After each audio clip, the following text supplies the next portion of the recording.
अस्सलामुअलैकुम नाजरीन, मैं हूं आपका होस्ट अलीम बुखारी और आप देख रहे हैं मेरे यूट्यूब चैनल खेल दीवानों का। तो आपके लिए एक बड़ी खबर, जो ब्रेकिंग न्यूज नहीं, एक ऐसे समझ लें, सारी खबरों की माँ समझ लें। एक निकल कर खबर सामने आई है कि हमारा रवैया रहा है कि हम लोग जो है जल्दी करते हैं इज्जतें देने में और इज्जतें उतारने में। यही कुछ हाल रहा है हमारे क्रिकेट बोर्ड के अंदर। यही हमने हर वक्त हर सिमत यही चाहा है कि हम जो है, लेकिन कभी हमने निज़ाम बदलने का नहीं सोचा। और सबसे बड़ी खामी जो हमारे अंदर यही रही है कि हमने, हमारे ताकतवरों ने यही कुछ किया है कि उन्होंने चेहरे बदलने को तरजीह दी, ना कि निज़ाम बदलने को। यही कुछ हुआ हमारी रिसेंट जो कि 2022 के अंदर जो मैनेजमेंट थी क्रिकेट बोर्ड की, पीसीबी की, सॉरी टू से मैं सियासत में नहीं जाना चाहूँगा, ना ही वो मेरा टॉपिक है। अगर किसी को बात बुरी लगे तो उसके लिए सॉरी। तो 2022 की क्रिकेट कमेटी की मैं बात करूं, चेयरमैन पीसीबी उस वक्त थे रमीज राजा साहब।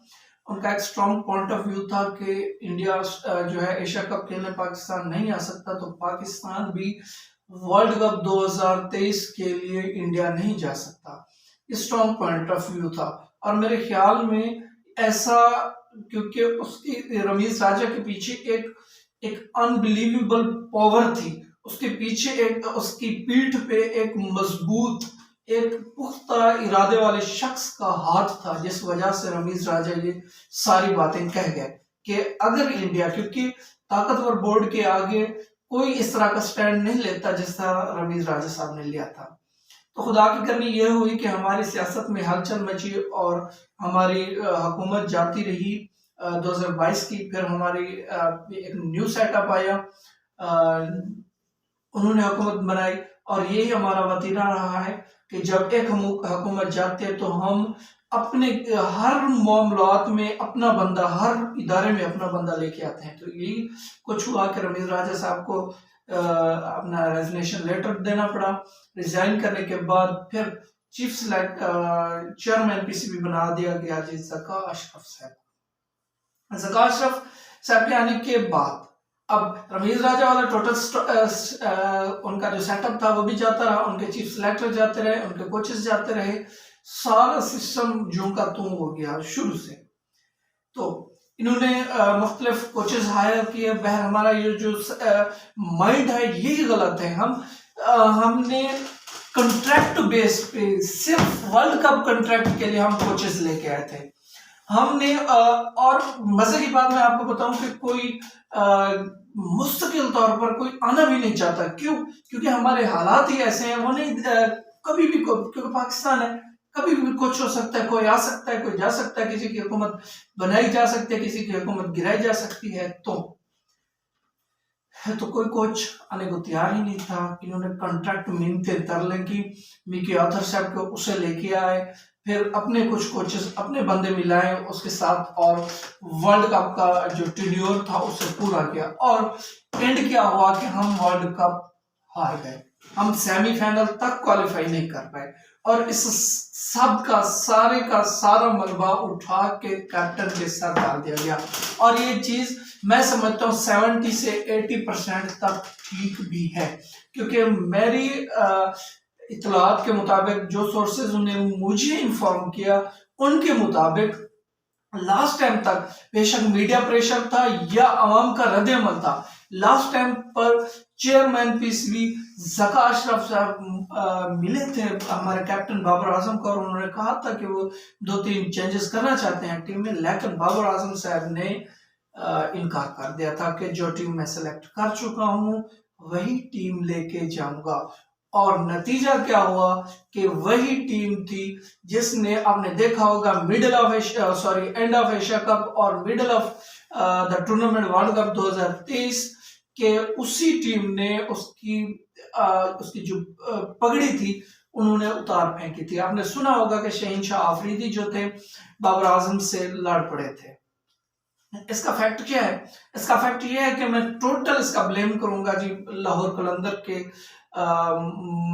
सॉरी ऑर्गेनाइजर पर, आकिब जावेद साहब पर। उन्होंने एक बड़ा प्लेयर, नो डाउट बड़ा प्लेयर मुतारिफ करा दिया, एक यंग टैलेंट लेकर आए, लेकिन उन्होंने कभी इनको सीनियर्स की इज्जत करना नहीं सिखाया। हाँ जी, मेरी बात चाहे फैंस को बुरी लगे, लेकिन ये हकीकत है। बाबर आजम साहब उस वक्त के कैप्टन थे जब इन्होंने उनसे बदतमीजी की, और यही सारा मसला तोड़ पर ये आज की बात नहीं है। अब देखें 2016 के T20 वर्ल्ड कप के बाद, जो जब शाहिद अफरीदी साहब ने रिजाइन दिया था, उस वक्त रिटायरमेंट ली थी, उस वक्त क्या हुआ? उस वक्त भी उनकी कप्तानी में यही कुछ हुआ कि टीम धड़ों में बंट चुकी थी, जिस तरह आज हुआ। लेकिन खैर, जब वो कहते हैं ना कि जब हमारे अंदर इख्तलाफात आते हैं तो बरकत भी जाती रहती है, क्योंकि यही टीम थी जिन्होंने चैंपियन ट्रॉफी 2017 में इंडिया को धूल चटा दी थी, ठीक है ना। हमने पहला मैच इंडिया से हारने के बाद बेहतरीन कमबैक किया था और दुनिया को बताया था कि वो यार समथिंग, लेकिन एंड पे आज के वर्ल्ड कप में आपने देखा क्या हुआ।